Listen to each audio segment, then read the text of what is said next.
Just going to make sure everyone gets into the event hall, and then we'll get rolling. All right. Welcome, everyone, to another amazing Eventcombo event. I'm super excited. It's my second one. Yeah, I can't believe the amazing host invited me back after the first one. I guess it was pretty exciting, and we had a lot of fun together. And I'm really looking forward to today's session. One, because I get to do it with my really good friend Tony, but more importantly, we get to make privacy exciting, because typically it's a pretty boring topic, and everyone's like, oh my god, I don't want to talk about it. So the topic today: event privacy and why it matters. You guys in the room are probably the most important group of people when it comes to disseminating thought leadership, education, trends, and innovation in all the industries. The group that is here together is driving the events that we all pay and attend to learn, to study, to comprehend, to network. And all of this, in a global scale, really influences data. And so in today's session, I don't want you to be here thinking, oh, it's just a presentation. They're going to talk about privacy. I want you to think of this as a masterclass. I want you to think of it as, what are the 7 rules that you need to stick to? And when you leave this session, think of 7 actions that you can take based on the stories we share, based on the examples we give, how you're going to action the next event that you're going to host. So with that, you guys know me. I'm Nim Nataraja. I've done other events with Eventcombo before. I'm a cybersecurity evangelist. I'm passionate about driving security transformation, compliance, regulatory, and information technology system change across the world. I run a company called Critical Matrix. And I'm joined today by my dear friend and esteemed colleague, Tony Abijarud from OnPoint. Tony, introduce yourself, share with the world how amazing you are. And Nim, I really appreciate it. Eventcombo, thanks for the opportunity. My name is Tony Abijarud, founder and CEO of OnPoint. OnPoint is a privacy-first platform for events, and we leverage an privacy-first e-brochure platform, but also the ability to help engage in a spam-free world after events. So really looking forward to the conversation and how important privacy is. Thank you, Tony. Interesting concept, guys. Like I've been to thousands of events in my life, and every time I'm there, you're always walking around and you're talking to people, and a lot of people complain. It's amazing how 90% of conversations in a networking context is one person complaining, the other person listening, and usually like, yeah, no, yeah, you're absolutely right. We have to do something about that. And people walk around events complaining and griping about, different things that are happening at the event or their different experiences. But Tony's the only one that I know that double clicked on a complaint. And Tony, I'm gonna ask you, what inspired you to start OnPoint? Thanks. So funny enough, it was conversations with customers, execs, but a few LinkedIn posts that came to my attention. Some of them saying, vendors or companies, please let me research on my own time. So I was like, okay. And I've been in cybersecurity sales. I've been in sales for 25 plus years. So I was like, how are they going to research on their own time? So I went to a couple websites. Websites are beautiful, right? They look nice. They're very dynamic, but they're really bad at getting information quickly to the audience. So people lose interest and they move on. Or there's a cost. That cost is name, number, email. And now all of a sudden they're in a spam cycle. And then I went to YouTube and I was like, okay, let me check out a certain technology or whatever on YouTube. and it's usually 3 years ago because that's the most popular post. So the messaging of current today is not getting to the audience fast enough. And that's why I created On Point, to create a way of getting information in a privacy first manner in under 30 seconds to the audience to engage them and create inbound leads, which we're all interested in from an organization perspective. And, That's what I want people to understand is that there's a couple things. Privacy is not a bad word, right? We can make it a positive word. And if it's done right, it'll actually help with profit. And we can use privacy to drive attendance and make sponsors happy. I love that. I love that you just hit on that chord, because this room wants to make money. These people that are attending are learning about how they need to hold their event organizers accountable for their privacy as well. So in the audience, we've got a bunch of people here who host events for a living, and we've also got people that attend events and are attending because they're like, hey, you know what? I go to a lot of events. I want to take responsibility and understand whether or not the events are taking my privacy and my data seriously, right? Um, because it comes down to three things.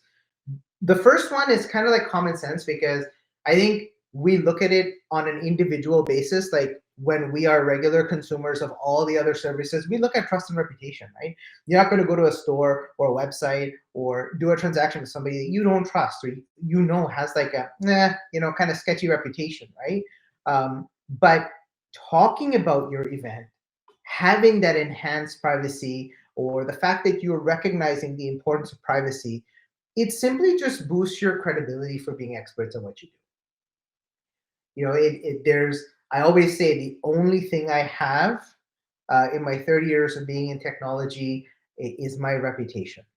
And with a click of a button, a snap of a finger, one use of a bad phrase, that reputation can be changed instantly. And the same applies to the way we handle privacy in our lives every day, working with these different organizations. And organizations have to treat privacy like a glass. Once it's cracked, yes, you can glue it. It might not leak, but you'll always see that line. Right? The world is changing. There are major legal obligations and fines for non-compliance and not doing what's right as well. Because from a law perspective, the world in a global way, outside of just looking at GDPR or Canada or whatever, like the law is changing. And then as event organizers and hosts, our reputation precedes us, and there's a global impact. So now, if we're saying, hey, we're hosting an event, but we did one in Toronto and it didn't go as well, but we're going to try again in New York, people talk. The internet's allowed us to talk aggressively faster than traditionally we were able to. So there's a global impact of this requirement of people having access to information, but also international laws that we need to comply with. One thing I forgot to mention before we got started: the chat room is open. Along the way, if you have questions, there's something that comes to mind, or we hit a chord that you wanna talk about, or you want us to talk about, throw it in the chat. The moderation team will raise it to myself or Tony's attention, and I'll be happy to talk about it. I specifically pulled up the US privacy legislation tracker because it's a cool way of seeing all the colors on one map, and you can see the maturity journey happening very quickly, as just from a state by state basis, how quickly each individual state is putting in privacy legislation specific to identifiable data, financial data, health data, records management, and disclosure management on an individual basis. We started off 10, 12 years ago with GDPR being the biggest topic. Europe took a leadership in saying, hey, we're going to take privacy seriously. Our citizens' data matter. Then, we saw PIPEDA in Canada and the CCPA in California. Canada took it one step further over the last 3 years with Quebec Law 25, which is now sort of entering its third phase of enforcement, and after this year, it'll be fully completed as a law that's being implemented. And C27 is in progress of being approved. When that comes out, how we handle data, how we deal with AI, the whole privacy aspect of Canadian data is changing. But the major takeaway on this slide is look at how the perspectives of information management has changed over the last decade. And think about where it's going in the future, especially with concepts like access to technology like AI. Look at what's happening in the US today with a law being passed around TikTok. I'm not going to make this political, but there's more to the concept than just banning an app.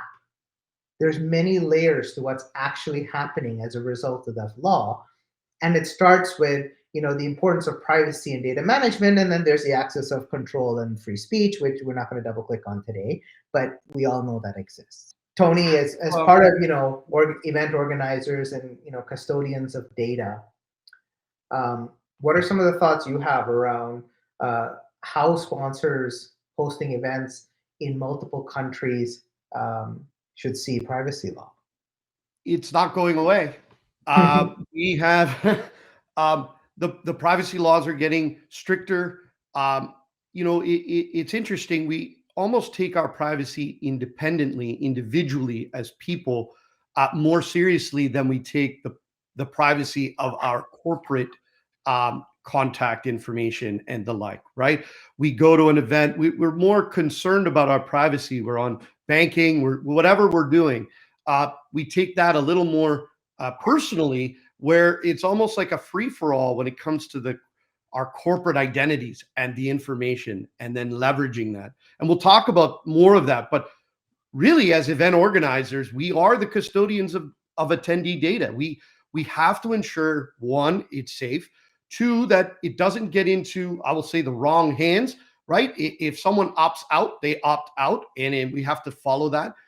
Or there could be consequences in the cross-border or the impact of Law 25. If anyone from Quebec is participating in any capacity at any event, you have to follow the law, right? So those are the pieces that we as event organizers need to know.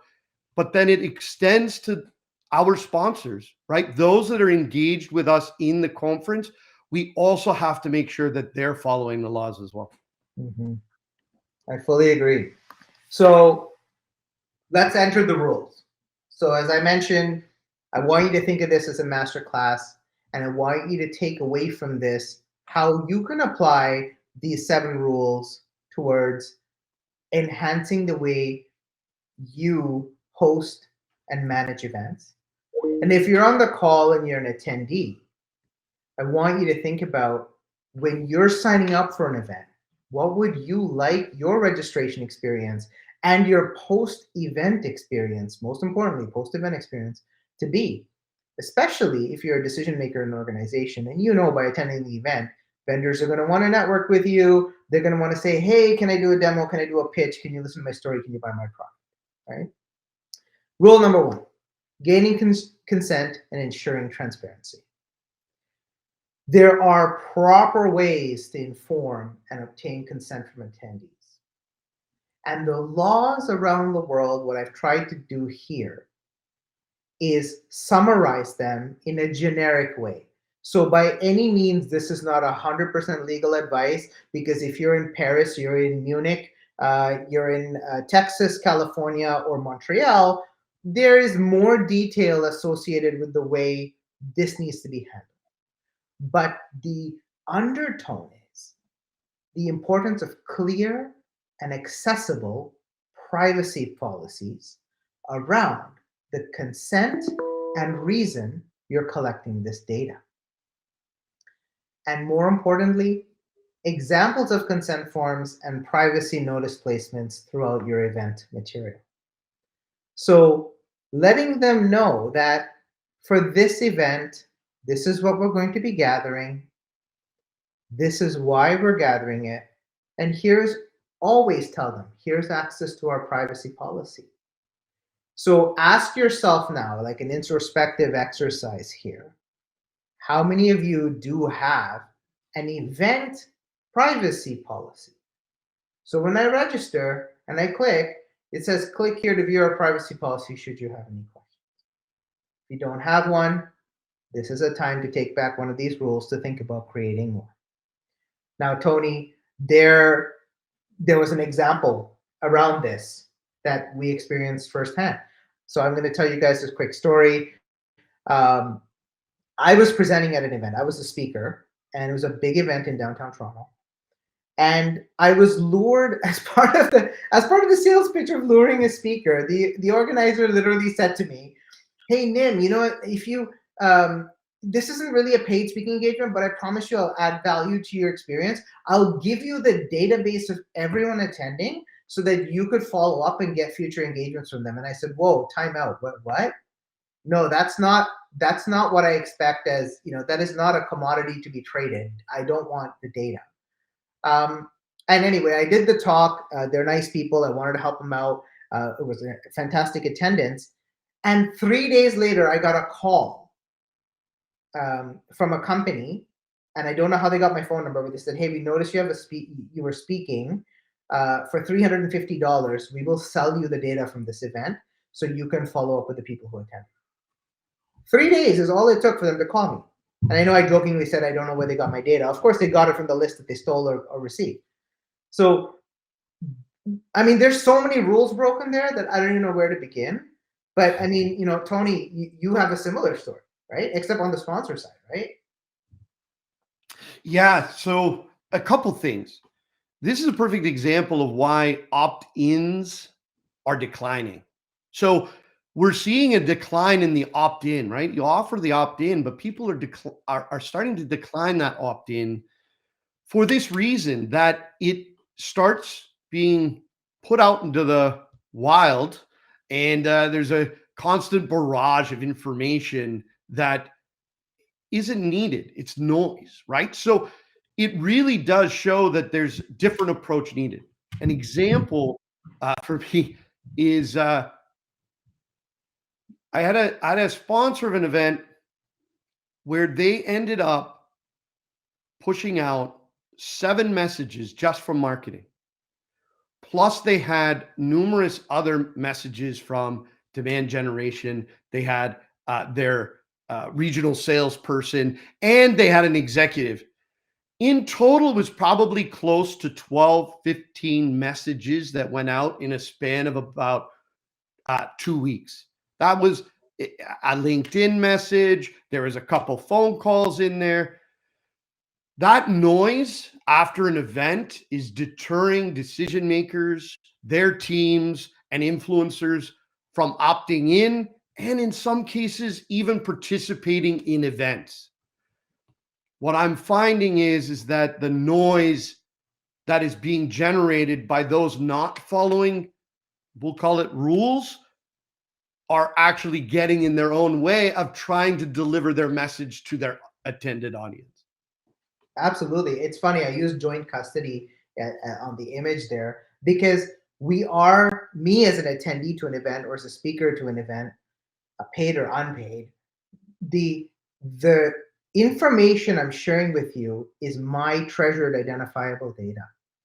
And I'm trusting you with custody of this data. And I've attended as I've attended conferences just as an attendee, as an executive. And I love BDRs. BDRs are like, a good BDR is a diamond in the rough. And what is it? Any BDRs on the call, think about it. You do 3 emails. "Hi, it was a pleasure meeting you at the conference. Even if you didn't come to my booth, or if you didn't even meet me, I didn't come to your booth. I'm getting a thank you for meeting at the conference. It was great seeing you. You took some time out of your busy day. Look, I'd like to set up a meeting to talk about next steps. It was really exciting to have a chat." Then I get the second email. "Hey, you know what? I understand you're really busy. This email probably got lost in the flutter, but let's set up a time. Here's my link to my calendar." And then there's my favorite one, which is the third mail. "Hey, look, no offense, you're busy. You want me to stop bugging you? I'll stop emailing you. Don't no hurt feelings. Maybe I'll reach out in a few months. Let me know if this is okay." Right? So that I'm just one person. That's just one BDR sending me 3 emails. But Nim, if people followed that rule, I think it would be okay, right? If you have 10 sponsors and 10 people from those sponsors did those 3 messages, we'd be okay. But this is typically how it goes. We can do the math, right? If it was just 3, that's 30 messages from 10 sponsors. But we're going to have marketing send 1 out or 2, and then probably be added to their newsletter, right? So now all of a sudden, then we're going to have a demand generation person send out those 3 messages. An executive is going to follow up. There's going to be a LinkedIn message or 2, and maybe following that same thing. Hey, are you interested? Did you get my message? So now there's a couple phone calls. Imagine that now multiplied by 10. So we're talking about, let's say 10 messages, 12 messages, that's 120 messages after an event. If someone does 2, 3 events in a month, which we're hoping they're going to come to, we're just multiplying and exacerbating the problem. And that, maybe it's not perceived as spam, but they are perceiving it as spam.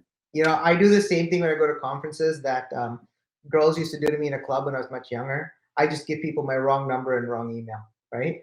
Because I don't want the 120 messages coming in. Right. Absolutely. So have a new one, NIMN, whatever, something. It's got a companydomain.com, but you don't even check it, right? Or if you think about something you want to go look at, you go look at it later. But you know what? A lot of my executive friends say the same thing. That's what they have to do now. Or they simply don't go to the event in a way that they can be registered. Right? Rule number 2, practice data minimization. So think about it, my dear event hosts in the meeting. You have a form. That form is where I fill in to say I would love to attend, or I would love to join as a speaker, or I'd love to be a vendor.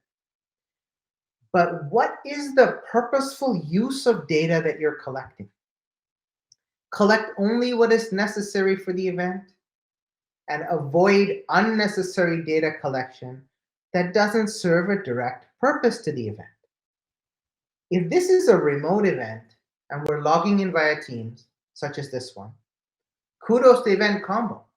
They didn't ask me for my phone number. They didn't ask me for my home address, my postal code, or what my favorite fruit was. They simply said, sign up. We need to know your name. We need to know your email. We got to send you a link, right? The right way to do it is also in your privacy policy disclose that for this event, we will be collecting A, B, and C.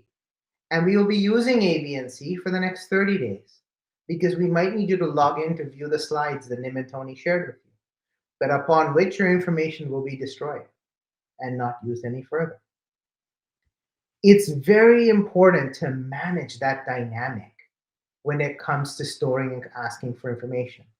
And now we as consumers, like if you take off our IT hat or whatever we're doing, and you just go somewhere and somebody says, hey, would you like to sign up for this? We're like, hey, why do you need all of this? What is the purpose? So as consumers, we're getting smarter.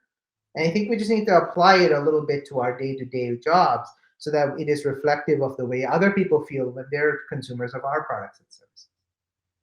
Tony, you've got some pretty cool stories here when it comes to a roundtable exercise we had.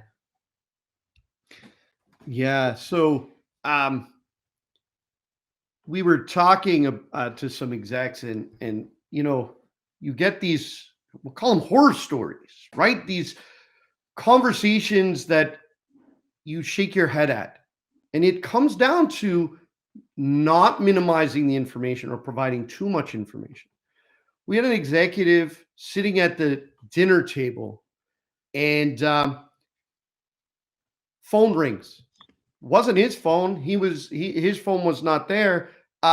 It was his spouse's phone that rang, and he was asked for. We'll call him Jim. Is Jim available? Thinking it was an emergency from his work, his spouse passed the phone over, and it sure enough was a salesperson asking for a meeting. how did they, one, get the spouse's number, and two, know the correlation? There's too much information out there. It, really teeters on, is that acceptable practice? But it happens. And this is what is deterring people from coming and participating in events when these type of practices are taking place. Absolutely, absolutely. Um, it would I would blacklist that vendor forever if my wife's phone rang to get a hold of me. There are two questions in the chat. For those of you that did ask the question, I see them. I'm going to answer them. It's coming up. So the first one on what are the biggest challenges and risks associated with using a third-party event technology platform in terms of data privacy, and how can organizers mitigate those risks? And then the other question was how many regulations surrounding data, with so many regulations surrounding data privacy, which are the first ones to start with? Like my understanding of the question is like, what's the first one we should look at? So we'll be getting to both of these amazing questions, but we're going to go on to rule number 3 right now, which is ensuring the security of data. So I have to say this, guys. Excel and the password for your computer is not securing data. Like, we all have our CRM system. We're all registering for your amazing events. You're putting it into your HubSpots, your Dynamics, your Salesforces, and then you're downloading the CSV and you're going through it. You're making sure you understand there's nobody sneaked in that shouldn't be there, so on and so forth. But that is not ensuring data security. The question is, what are the cybersecurity measures you're using to effectively store and manage relevant information to your event? If you are using a third-party product or platform, Dynamics, HubSpot, Salesforce, and there's so many amazing event tools out there, the question comes down to understanding, how are you managing access to that data from within your company and the people who are helping you organize this event? Are you creating security groups? Are you making sure everyone is an administrator that can download, export, and edit and manage information? And are you making sure that the method in which that information is accessed is secured as well? Multi-factor authentication, using password policies that align with NIST, ISO, or one of the major global standards? Are the computers that are being used to access this information secured? Do you have control over them? Are they contractors? Are you running virus scanners? Are they enrolled and managed by your company? Now, as event organizers, we're all small businesses, right? We might not understand, computer enrollment, mobile phone enrollment, but there's things you can do, companies you can connect with, to reach out to help you become more secure. Because like anything else, security costs money, but it's more expensive to get a lawyer and protect your company and dealing with the lawsuits and the regulators than it is to invest up front and just protect yourself a little bit. Tony, there's some pretty neat stories around rule number 3 with opt-in lists and how they go. Maybe you want to share some of those? Yeah, from an opt-in list, I mentioned it before, we're seeing a reduction in some of those opt-in lists. And it really comes down to participants taking it into their own hands, how they're going to protect their data, because it's going out there and being shared. Now, you may have an organizer, a co-organizer, or someone that is helping you with the event, but sharing that opt-in list with those people can be a violation, especially if it gets shared then by someone else that's also participating and they're sharing. So really controlling who has access to it, making sure that you're really only sharing the information that you've promised to do, right? Maybe even a pre-event, sharing the companies that are registered versus sharing titles and companies? It all depends. Some organizations, if you have a title, you're going to give away who it is. A very easy CEO. correlation, right? CISO of this company. Okay, we just looked that up. It's easy to do. It's a different strategy, and really ensuring that we're looking at things in a different light.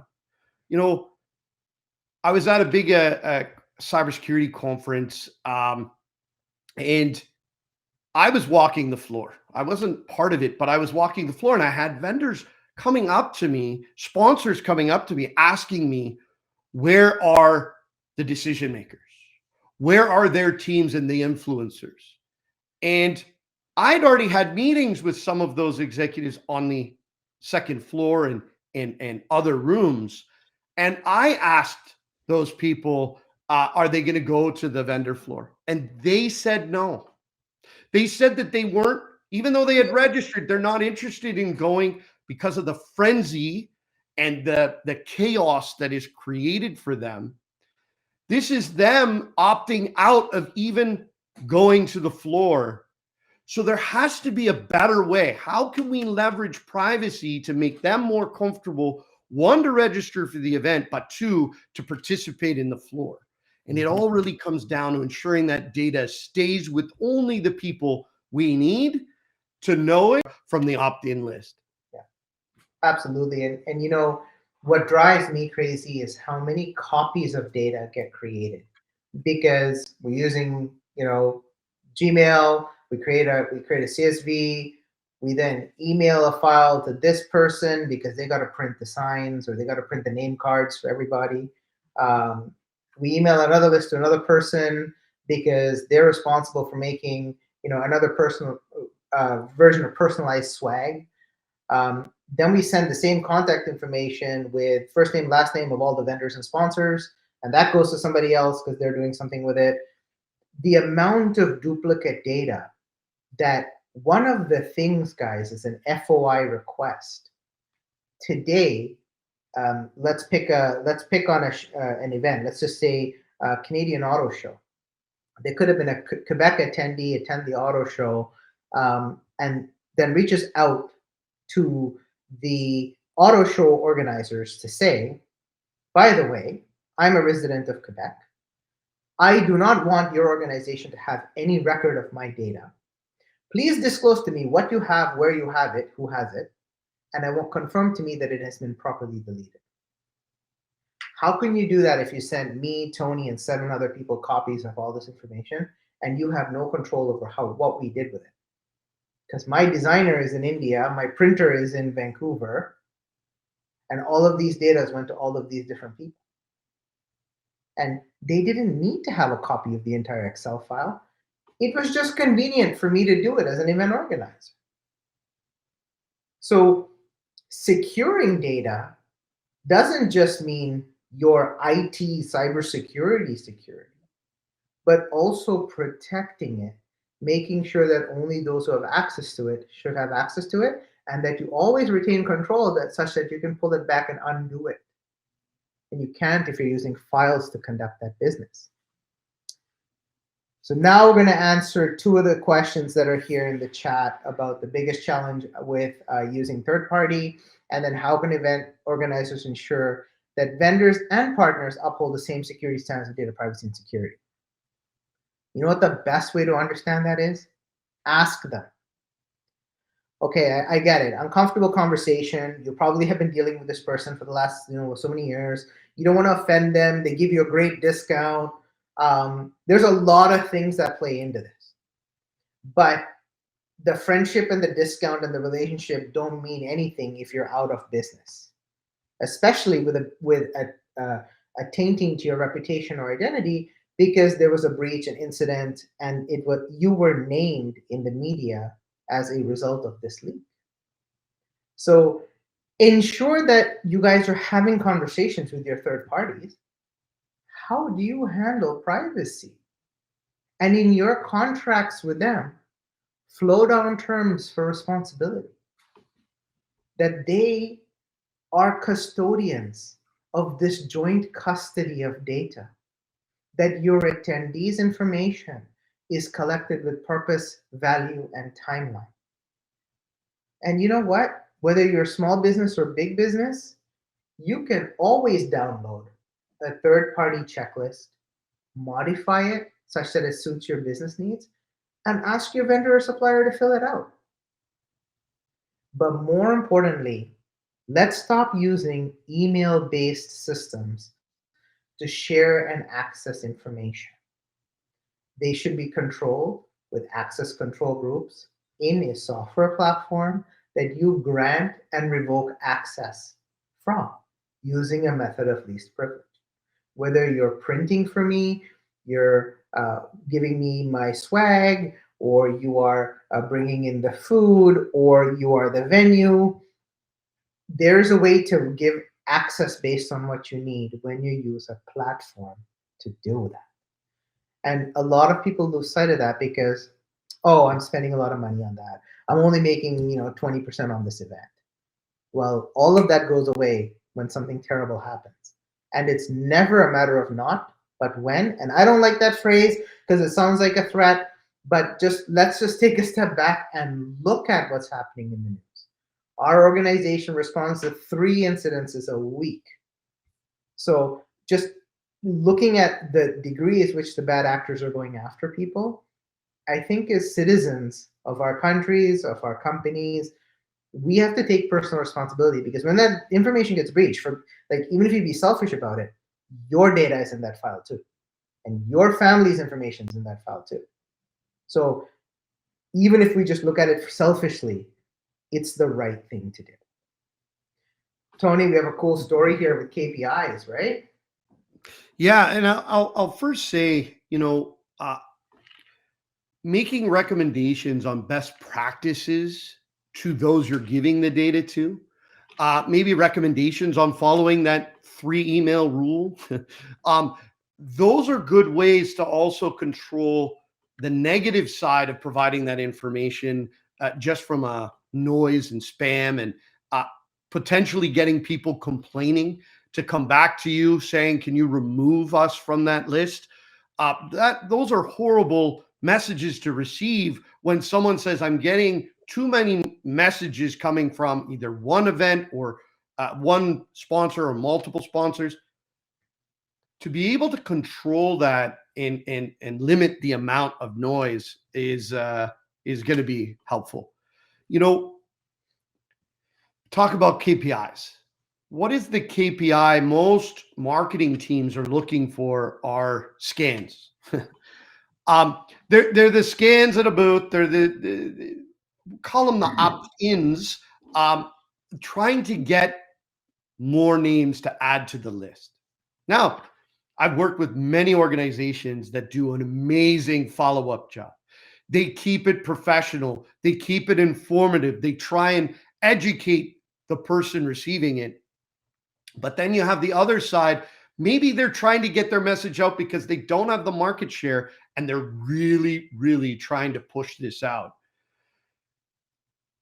We need to kind of flip that KPI, because the KPI of just getting scans isn't necessarily what everyone in the organization is looking for. I'll give you an example. CROs, VPs, sales teams aren't looking at those scan lists as gold. And why are they? They're not looking at it because when they get this list, it goes through their marketing cycle. The amount of open rate is sub 3% in many cases. The click rates are sub 0.5%.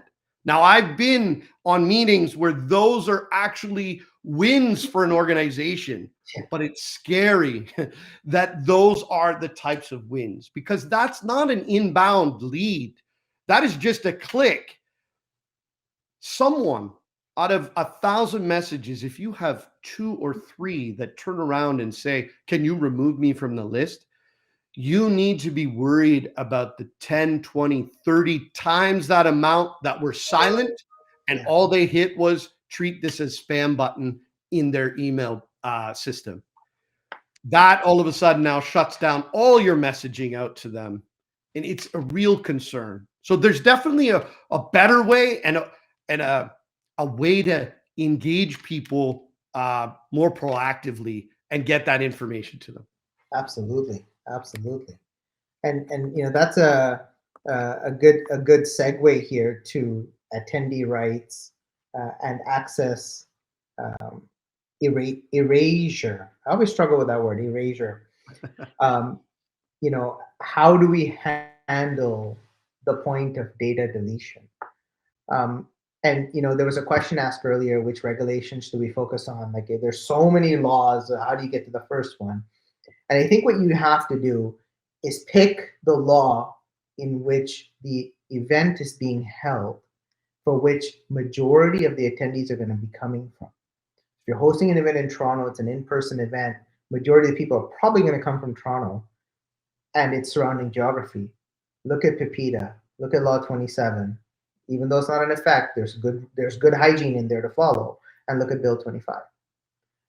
But look at the common denominator that affects just general best practice. If you're simply telling people, I'm already collecting the minimum information needed, I will give you access to where your data is and for you to manage it, because I do a profile for you and there's a delete my profile button. At the end of the event, I can disappear. I never existed. Um, and you have a public link to your privacy policy that clearly states that you're taking responsibility and you're doing things based on a minimum requirement basis, I think you should be fine, right? But you have to be able to handle data deletion requests. That's almost table stakes. That's a minimum. That's almost like a minimum requirement nowadays, because people have the right to protect their information, and they're willing to share it with you for the duration of the conference. And afterwards, I'm going to log in and say delete. I've actually done that a few times with some event apps, because I'm kind of 50-50 on whether or not they're actually secure. In the interest of time, I'm going to move to slide 6, which is cross-border data transfer. And there's a good question that actually came up that relates to this. And the question is, I want to balance the need for collecting attendee information with their privacy rights. What are some of the strategies for achieving this balance effectively? And this comes into understanding also who you need to share this information with. For example, I recently attended a fabulously hosted event, where some of the graphic design as well as the um, creation of the collaterals in the event, I knew were outsourced. They're outsourced to overseas because the graphic design costs a little less, and some of the printing capabilities, I guess, is more affordable. But I know that data was shared overseas. I guess the question is, do we know, or are you taking responsibility to understand, what does it mean when you have a database of Canadians and you email that list such that now Canadian resident information exists in India, Pakistan, Costa Rica, Japan, etc.? Because cross-border data transfer, there is specific laws that need to be followed. This is why large public cloud companies like Microsoft and AWS and Google don't have one ginormous global data center. They have location-based data centers, so you can geolocate your data based on data sovereign data storage and sovereign data storage locations. Middle East is very strict on how the data in Dubai is handled and where it's sort of managed. Similarly, Saudi Arabia, Kuwait, Qatar, all have very, very strict data extrication laws. Actually, it's zero, right? Um, GDPR has specific laws on how that information gets shared outside of Europe and where European resident data can be stored. Um, and we have similar in Canada and US. And then there are some exceptions due to free trade regulations, or wherever the company head office is. You're allowed to share some information between Canada and US, between Canada and England, Canada and certain countries in Europe. But if you don't do that research, when something bad happens, you have taken responsibility as the node that collected and took responsibility for that information. So Tony, education is really the big deal here. Absolutely. One, educating yourself on the privacy laws, the interaction of those laws for cross border. We definitely need to make sure, whether it's physical or virtual, right? We do a lot of events that are virtual and physical, but that is an easy way. This one is an example that you have cross border laws that you need to follow. So, you know, really ensuring that you're following those regulations, minimizing the amount of data you're collecting are going to go a long way in keeping you on the right path. Absolutely. Absolutely. And rule number 7, reporting breaches and then demonstrating accountability. It is unfortunate that sometimes we as humans think with our pride or feelings get in the way of being embarrassed about doing the right thing. But I think as a society we are past victim shaming. There was a time when it's like, hey, did you hear those guys got breached, man? Like, what are they doing over there? Now we're heading towards a culture of, oh my God, did you hear they got breached? I feel so bad for them, right? How can we help them? And we're starting to develop this philosophy of we shouldn't victim shame, we should victim enable and support, right? When something bad goes wrong, you're supposed to reach out for help. Yes, you might consciously know you purposefully did something. You step up and you take responsibility and you manage through that risk than pretending like nothing happened and it comes back to you full circle and now you really are in trouble because negligence and ignoring that something bad had happened weighs more heavily against you in a punitive way through regulators as well as the victims of data that you lost than if you took ownership for it and said, I'm doing this, I'm trying this, I'm doing, and you communicate proactively and you contain and control and lead the narrative of what happened, why it happened, and what you're doing to fix it. A lot of small and medium-sized businesses are the targets for bad actors. I promise you this, it is easier for any of the bad actor organizations to get $5,000 to $15,000 out of a small business than it is for them to get $5 million out of a multinational enterprise, because their lawyers, their cyber incident response, and law enforcement will make it very inconvenient for them. Versus small business, which is like, look, help negotiate with the bad guy. Like, look, I have 4,000. I'll pay you today. Okay, no problem. I'll decrypt your data. That happens more often than you would believe, and it does not go reported. Which means these small businesses are paying the money, they're playing into the bad actors' hands, but they're letting the data go onto the dark web.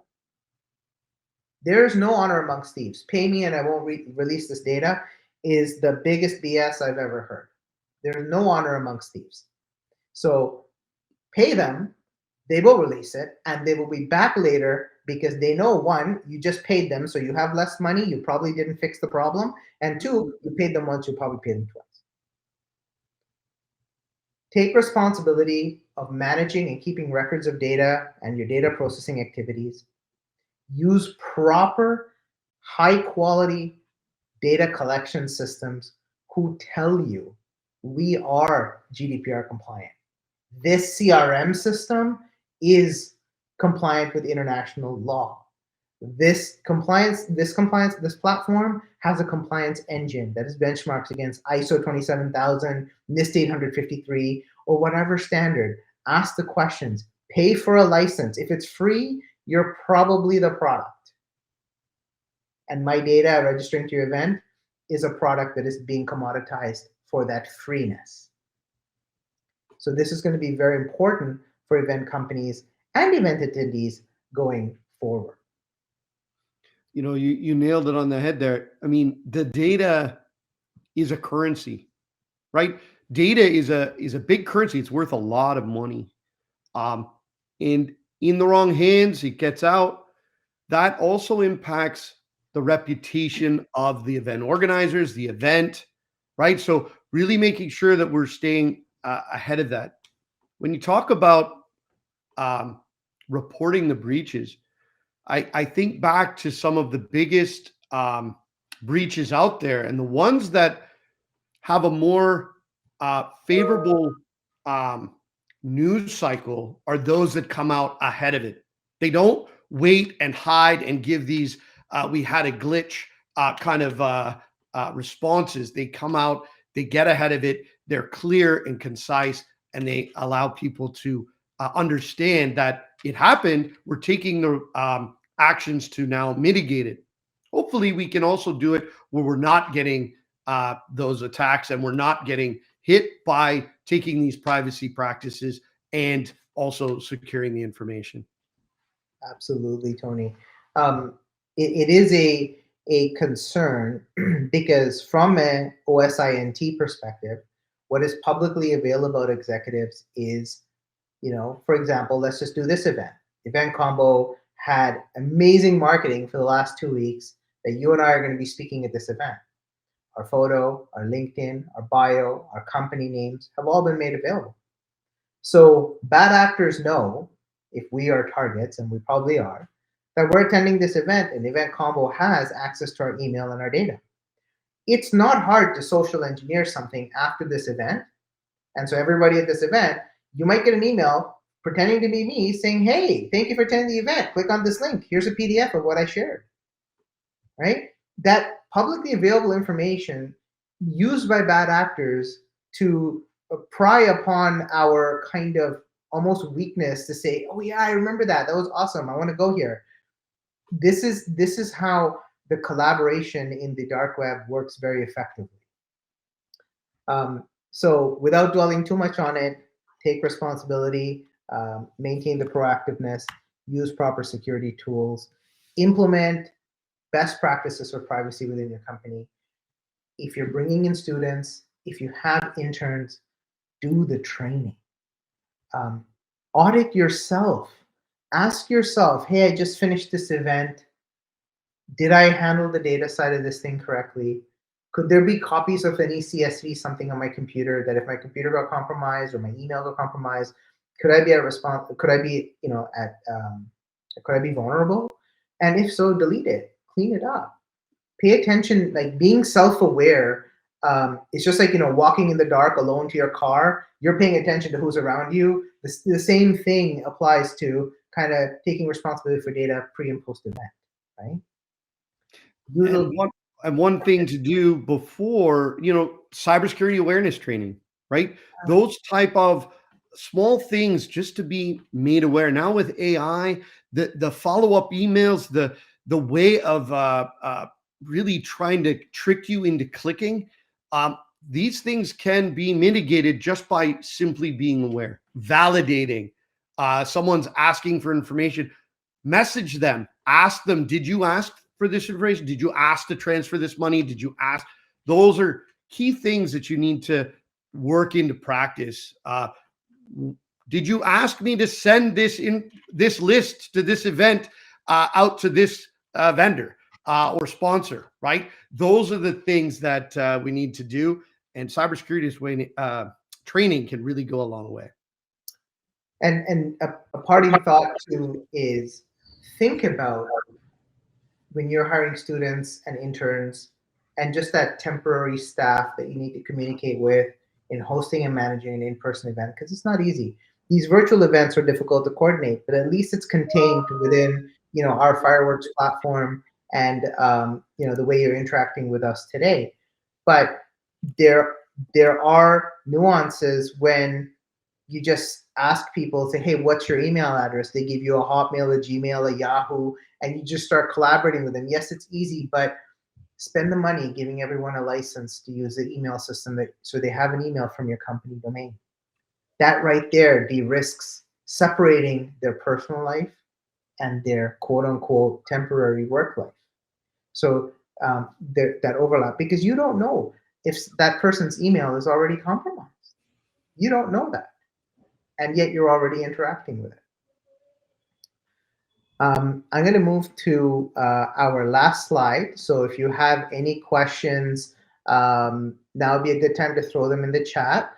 But I do want to talk a little bit about the importance of using platforms that are privacy first.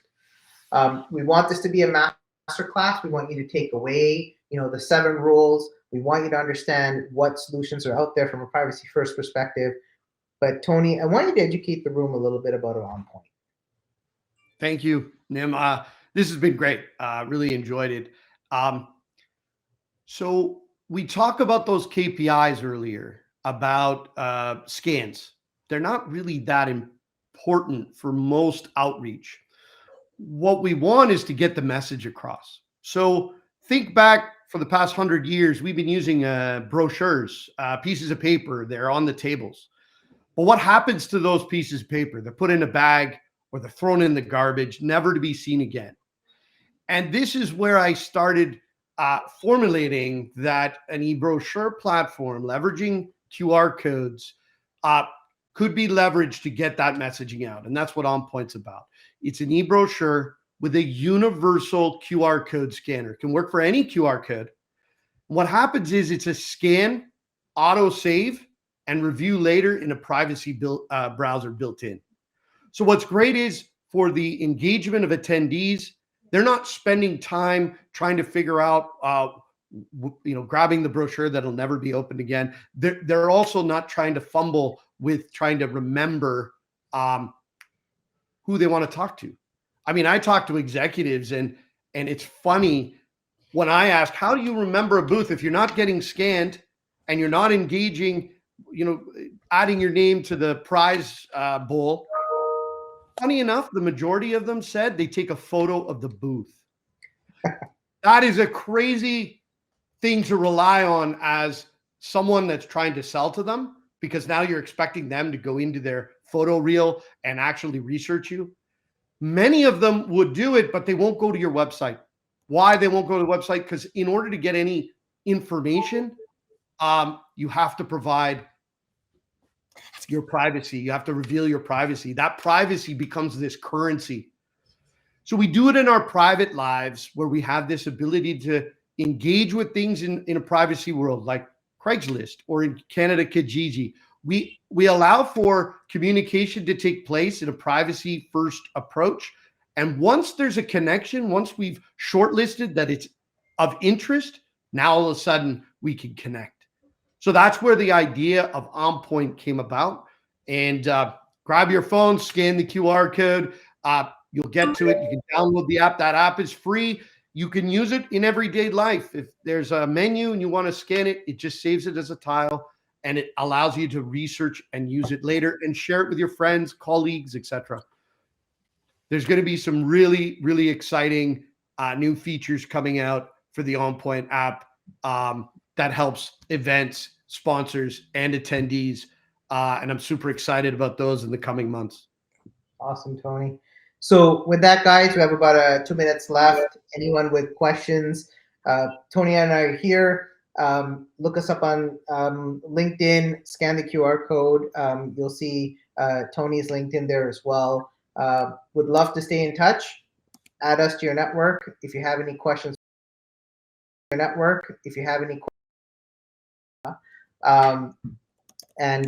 with that, if there are no other questions, I don't see anything coming in the chat. Let me just make sure. No? Awesome. So thank you very much, Eventcombo. It's been a pleasure. Event number 2 under my belt. Tony's number 1. Really looking forward to the next one. Thank you for having us. Thank you for attending. We hope you took away the 7 rules and learned something from this. Please action it. Privacy is your responsibility. Thank you. Thank you, Nim. Thank you, Eventcombo. Thank you, Eventcombo.